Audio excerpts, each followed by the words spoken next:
दिगंबरा दिगंबरा श्रीपाद वल्लभ दिगंबरा. नमस्कार मंडळी. तर आज आहे औदुंबर पंचमी. मी तुम्हाला औदुंबर पंचमीची कथा सांगणार आहे. ही कथा ऐकल्यामुळे आपल्याला दत्तगुरूंचा आशीर्वाद प्राप्त होतो. आपल्या घरामध्ये सुख शांती समृद्धी येत असते. त्यामुळे व्हिडिओ स्किप न करता शेवटपर्यंत जरूर बघा. चॅनलवरती नवीन असाल तर चॅनल लाईक करा आणि सबस्क्राईब देखील करा. तसेच कमेंटमध्ये श्री गुरुदेव दत्त किंवा दिगंबरा दिगंबरा श्रीपाद वल्लभ दिगंबरा लिहायला विसरू नका, जेणेकरून आपल्याला देखील दत्तगुरूंचा आशीर्वाद नक्कीच प्राप्त होईल. माघ महिना सुरू आहे. माघ महिन्यात अनेक विविध सण उत्सव साजरे केले जातात. भारतीय संस्कृतीमध्ये निसर्गाला देव मानण्याची प्राचीन परंपरा असल्याचे दिसून येते. निसर्गातील अनेक गोष्टींचे पूजन केले जाते. पंचमहाभूतांचे पूजन केले जाते. निसर्गाची अद्भुत देणगी असलेली काही झाडे वृक्ष आवर्जून पूजली जातात. यांचे केवळ आध्यात्मिक किंवा सांस्कृतिक दृष्ट्या महत्त्व नसते, तर वैज्ञानिक आरोग्यदायी गुणधर्म त्यामध्ये आढळून येतात. यापैकीच एक म्हणजे औदुंबर. माघ महिन्यातील कृष्ण पंचमीला औदुंबर पंचमी असं म्हटलं जातं. श्री विष्णूंचा नरसिंह अवतार तसेच दत्त आणि नाथ संप्रदायात औदुंबराला विशेष महत्त्व असल्याचे आपल्याला पाहायला मिळते. औदुंबराला कल्पवृक्षही संबोधले जाते. आधुनिक काळात अनेक झाडे वृक्ष यांच्या प्रजाती नष्ट होताना पाहायला मिळतात. अशा सणांच्या किंवा उत्सवांच्या निमित्ताने निसर्गपूजेचे महत्त्व, निसर्गातील झाडे वृक्ष यांचे महात्म्य, गुणधर्म यांची ओळख पटते. ती पुढील पिढीपर्यंत पोहोचवता येते. तसेच निसर्गाची कृतज्ञता व्यक्त करता येते. अशा अनेक गोष्टी या निमित्ताने साध्य करता येऊ शकतात. औदुंबर हे नाव उच्चारताच दत्तगुरू आठवतात आणि दत्तगुरूंचे नाव घेताच वाडीचे स्मरण होते. तिथे औदुंबर पंचमीचा सोहळा मोठ्या प्रमाणात साजरा केला जातो. अन्य अनेक ठिकाणीही औदुंबर पंचमी साजरी करतात. माघ कृष्ण पंचमी या तिथीला औदुंबर पंचमी असंही म्हणतात. भगवान श्री नरसिंह सरस्वती स्वामी महाराजांनी शैल्यगमन केल्यानंतर श्री नरसिंहवाडीच्या पुजाऱ्यांना पुन्हा प्रत्यक्ष दर्शन देऊन 5 दिवस त्यांच्याकडून सेवा स्वीकारली होती. आजच्या पावन तिथीला श्री महाराज अदृश्य झाले, म्हणून वाडीला श्री गुरुप्रतिपदेपासून औदुंबर पंचमीपर्यंत जागराचा महोत्सव होतो. श्री नरसिंह सरस्वती महाराजांच्या पादुकांची मध्यरात्री महापूजा होते. रात्रभर विविध उपक्रमांनी सेवा केली जाते. पहाटे श्रींची पालखी सोहळा होतो. पंचमीच्या रात्री जागर झाल्यावर पहाटे दत्तगोपाळकाला संपन्न होऊन हा जागराचा महोत्सव समाप्त होतो. वाडीमध्ये हा महोत्सव मोठ्या आनंदात साजरा होत असतो. एक हिरण्यकशिपू नावाचा राजा होता. तो दैत्यांचा राजा होता. स्वर्गात राहणाऱ्या देवांचे दैत्य हे चुलत भाऊच होते. कधी कधी दैत्य हे इतके सामर्थ्यवान व्हायचे की ती सगळ्या देवांना स्वर्गातून पळवून लावायचे. मग सारे देव विष्णूंची प्रार्थना करायचे. विष्णू हा विश्वाचा देव होता. जेव्हा जेव्हा देव त्याची प्रार्थना करायचे तेव्हा तेव्हा विष्णू नेहमी त्यांना मदत करायचा. त्यामुळे मग दैत्यांना दूर करून देव पुन्हा स्वर्गात शांतपणे राहू शकायचे. पण आता पुन्हा हिरण्यकश्यपने साऱ्या देवांना स्वर्गाबाहेर हकलून दिले होते.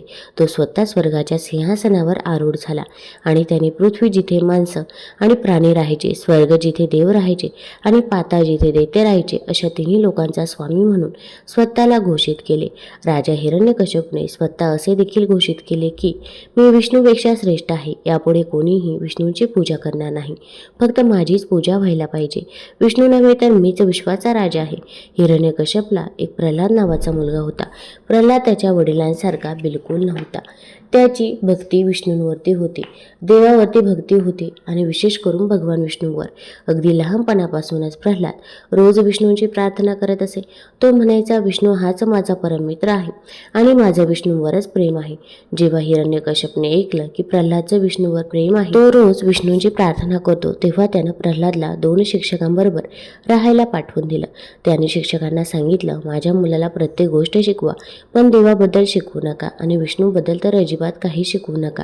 त्याच्या कानावर विष्णूंचं नावही पडता कामा नये. ते दोघेही शिक्षक राजकुमाराला त्यांच्या स्वतःच्या घरी घेऊन गेले आणि त्याच्याबरोबरच्या इतर मुलांबरोबर त्याला शिकवायला सुरुवात केली. त्याला वाचायला पुस्तकं दिली आणि विष्णूंचं नावही निघणार नाही याची त्यांनी काळजी घेतली.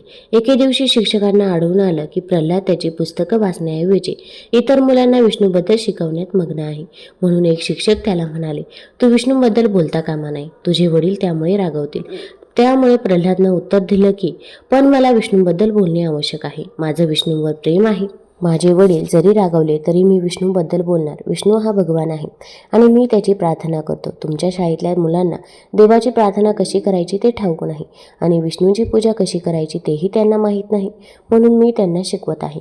शिक्षकांना धक्काच बसला आणि राजाला हे कळलं तर तो रागवेल म्हणून ते घाबरले. तसंच तो आपल्यावरही रागवेल म्हणूनही ते चिंतेत पडले. म्हणून ते राजा हिरण्यकश्यपकडे गेले आणि त्यांनी राजाला स्पष्ट करून सांगितलं की त्यांनी प्रल्हादाला विष्णूविषयी शिकवलेले नाही, तर प्रल्हाद स्वतःच इतर मुलांना विष्णूची उपासना कशी करायची ते शिकवत होता. हे ऐकल्यावर राजा हिरण्यकश्यप अतिशय संतापला. तो गरजला, प्रल्हादला इकडे माझ्यासमोर आणा, मीच त्याची विष्णूपूजा बंद करतो. जेव्हा शिक्षकांनी नगरात राजाकडे प्रल्हादला आणलं तेव्हा तो त्याला प्रेमाने आणि मृदू आवाजात म्हणाला, बाळा, तू विष्णूपूजा का करतोस? मी तुला सांगितलं नाही का की मी फक्त राजाच नाही तर मी तिन्ही लोकांचा स्वामीही आहे. मी विष्णूपेक्षा श्रेष्ठ आहे. तू फक्त माझीच पूजा केली पाहिजेस. विष्णूजी नव्हे. प्रल्हादानं दीटपणे उत्तर दिलं, होय, तुम्ही मला हे सारं शिकवलं होतं, पण तुम्ही सांगताय ते काही बरोबर नाही. तेव्हा राजाने विचारलं, तुझ्या म्हणण्याचा अर्थ तरी काय? ते बरोबर नाही असं तुला कसं काय वाटतंय? मी जे सांगतो त्याच्यावर विश्वास ठेवला पाहिजेस. प्रल्हादने विचारलं, तुम्ही विष्णूपेक्षा श्रेष्ठ नाही हे मला माहीत आहे, कारण विष्णू हा विश्वाचा स्वामी आहे. तुम्ही राजा आहात हे खरं आहे, पण विष्णूला जोपर्यंत मान्य आहे तोपर्यंतच तुम्ही राजा राहू शकाल. हिरण्यकश्यप त्यावर फार चिडला. तो म्हणाला, असं बोलण्याची तुझी हिंमत तरी कशी झाली? ठीक आहे, माझी शक्ती तुला दाखवतो. लवकरच तुला कळेल की मीच विष्णूपेक्षा श्रेष्ठ आहे. नंतर राजाने त्याच्या सैनिकांना बोलवले आणि त्यांना प्रल्हादला मारण्याची आज्ञा केली. सैनिकांनी प्रल्हादला पकडले आणि त्यांनी असं करता क्षणीच प्रल्हादनं आपलं मन विष्णूंच्या ठाई लावलं. सैनिकांनी त्याला आपले भाले टोचले, पण प्रल्हादला काही वेदना जाणवलीच नाही. जणू ते भाले त्या शूर मुलाला जखमी करण्यात असमर्थ ठरले. हे पाहून हिरण्यकश्यप फार घाबरला. तो ओरडला, मारा त्याला, मारा त्याला. तुम्ही सैनिक अगदी कुचकामी आहात. त्या मुलाला मारून टाकण्याचा उपाय शोधा. सैनिक म्हणाले, आम्ही कसं मारू शकू? आमचे भाले त्याला काही सुद्धा करू शकले नाही. तेव्हा राजा म्हणाला, मग हत्ती आणा, एक मधोन्मध हत्ती आणा. असा हत्ती चटकन त्याला चिरडून टाकेल. नंतर एक माजलेला हत्ती राजवाड्यातल्या पटांगणात आला. मग सैनिकांनी प्रल्हादला पकडलं आणि त्या माजलेल्या हत्तीसमोर टाकलं. पण प्रल्हादचे मन विष्णूवर केंद्रित झालं होतं आणि त्या माजलेल्या हत्तीचे पाय त्याला चिरडू शकले नाहीत. प्रल्हादचं शरीर जणू लोखंडाचं बनलं होतं. हिरण्यकश्यप पुन्हा किंचाळला, या मुलाला मारण्यासाठी आणखी एखादा मार्ग बघा. समुद्राजवळ एक उंच कडा आहे, त्याला त्या कड्यावरून भिरकावून द्या. सैनिकांनी प्रल्हादला उचलले आणि कड्यावरून भिरकावले. पण प्रल्हाद एखादे फूल जसे गवतावर अलगद पडावे तसा अलगद पृथ्वीवर तरंगत आला. राजा संतापाने म्हणाला, मारा त्याला, मारून टाका. त्याला मारण्याचा आणखी एखादा उपाय योजा. सैनिक म्हणाले, त्याच्यावर विष प्रयोग करूया. विषापासून त्याचा काही बचाव होऊ शकणार नाही. त्यांनी प्रल्हादला विष खायला दिले, पण विषाचा सुद्धा काही परिणाम झाला नाही, कारण प्रल्हाद मनापासून सतत विष्णूंचाच धावा करत होता. हिरण्यकश्यप ओरडला, त्याला जाळून टाका. मग सैनिकांनी प्रल्हादला मोठमोठ्या लाकडाच्या उंडक्यांना बांधून टाकले. नंतर त्याच्या भोवती त्यांनी आणखी लाकडे रचली. त्यांना वाटले, आता याचा मात्र उपयोग होईल. या लाकडांमुळे जाळ भडकेल आणि तो निष्ठून जाऊ शकणार नाही. पण जेव्हा ते लाकडं पेटू लागले तेव्हा त्यांना आढळून आलं की ते लाकूड पेटच घेत नाही. हिरण्यकश्यप म्हणाला, ते लाकूड नक्की ओलसर असलं पाहिजे. तुम्ही सारेजण मूर्ख आहात. त्याला मारण्यासाठी आणखी एखादा उपाय बघा. त्याला काही खायला देऊ नका. त्याला मरेपर्यंत उपाशी राहू दे. पण प्रल्हादला बरेच दिवस अन्न मिळाले नाही, तरी त्याचे मन विष्णूवर एकाग्र असल्याने तो धष्टपुष्ट आणि निरोगी राहिला. त्यावर मग राजा म्हणाला, त्याला विहिरीत फेका आणि बाहेर येऊ देऊ नका. म्हणून मग सैनिकांनी प्रल्हादला एका खोल विहिरीत टाकले. दिवसेदिवस प्रल्हाद विहिरीत राहिला. आपले डोके पाण्याच्या वर ठेवून तो विष्णूच्या चिंतनात मग्न होता. तो म्हणाला, मला ठाऊक आहे की विष्णू नेहमीच माझ्याजवळ आहे आणि माझी विष्णूवरच भक्ती आहे आणि त्यामुळे प्रल्हाद काही विहिरीत मरण पावला नाही. मग राजा म्हणाला, आता मला जादूचाच वापर करायला पाहिजे. शक्य असेल तितक्या श्रेष्ठ जादूगारांना बोलवा. देशातील श्रेष्ठ जादूगार आले आणि राजाने त्यांना आपल्या जादूचा वापर करून लवकरात लवकर प्रल्हादला मारून टाकायला सांगितले. त्या सर्व जादूगारांनी खूप म्हणजे खूपच प्रयत्न केले, पण त्यांच्या जादूचा काहीच उपयोग झाला नाही. ते काही प्रल्हादला मारू शकले नाही. प्रल्हाद फक्त विष्णूबद्दलच विचार करायचा आणि बोलायचा. अर्थातच त्यामुळे त्याचे मन शांत आणि आनंदी होते. प्रल्हाद पुन्हा म्हणाला, विष्णू नेहमी माझ्याबरोबर आहे. माझं विष्णूवरच प्रेम आहे, म्हणून काहीही मला अपाय करू शकत नाही.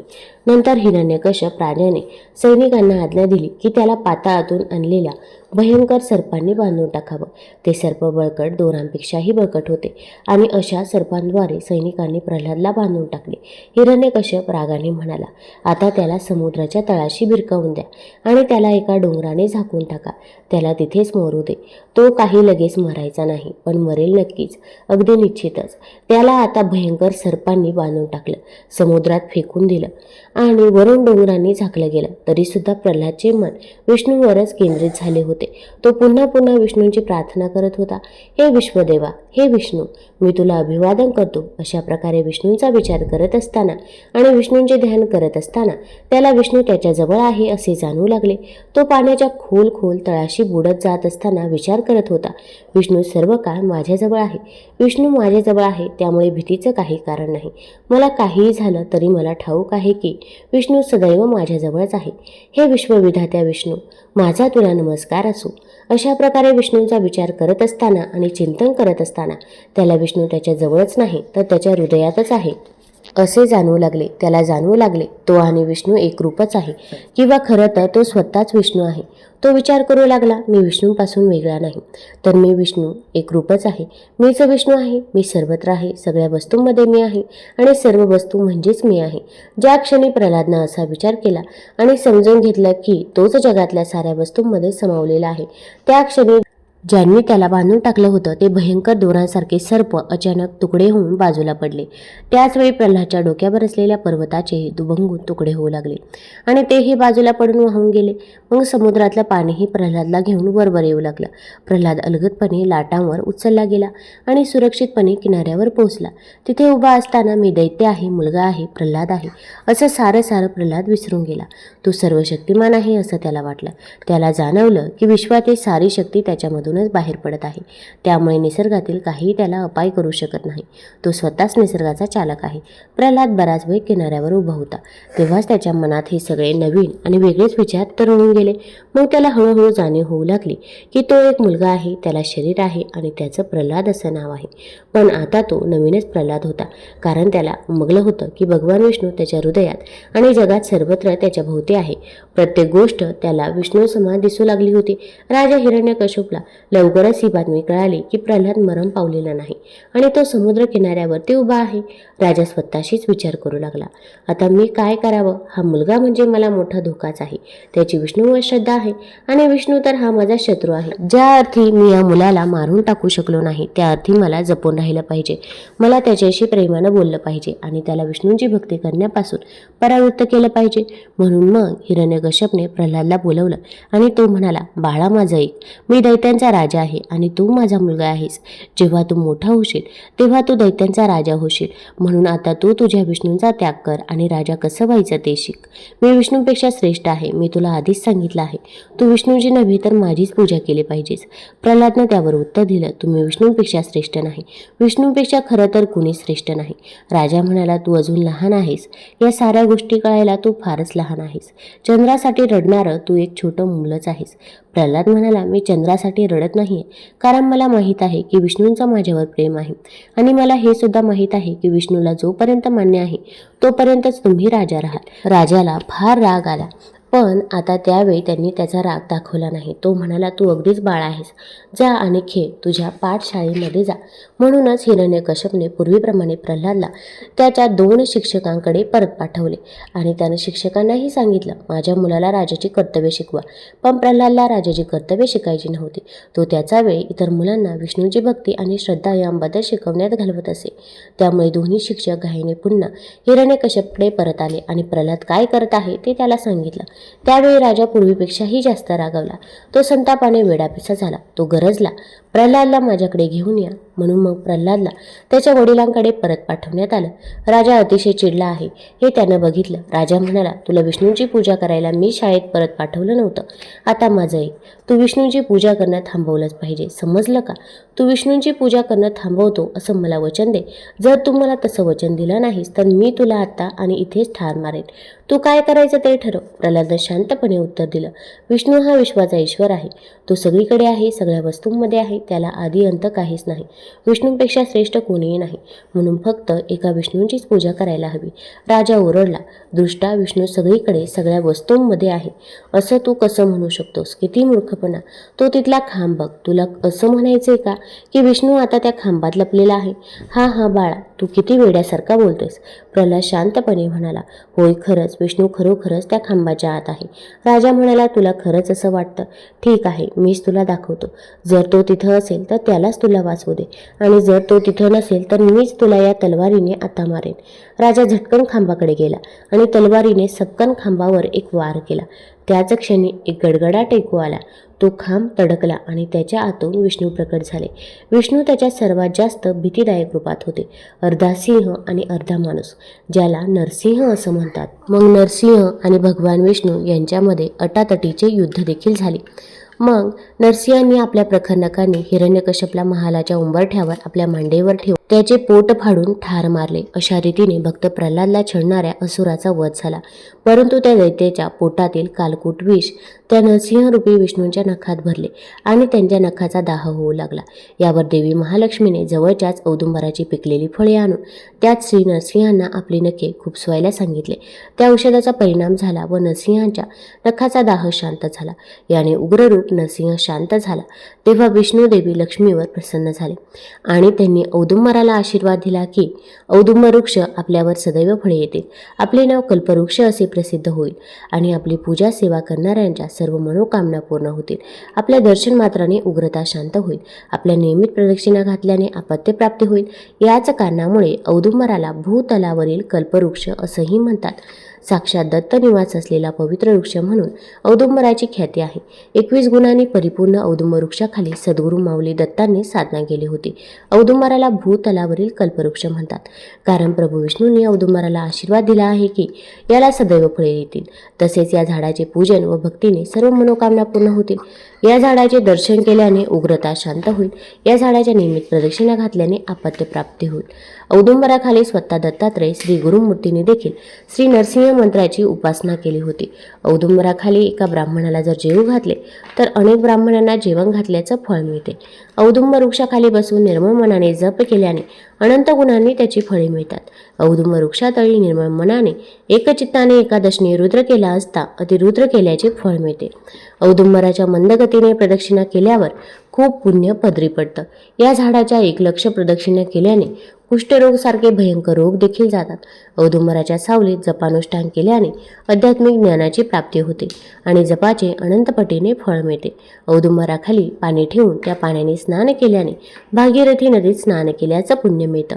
औदुंबराची सेवा केल्याने धन, धान्य, संपत्ती, आरोग्य आणि सर्व प्रकारचं ऐश्वर्य देखील प्राप्त होतं.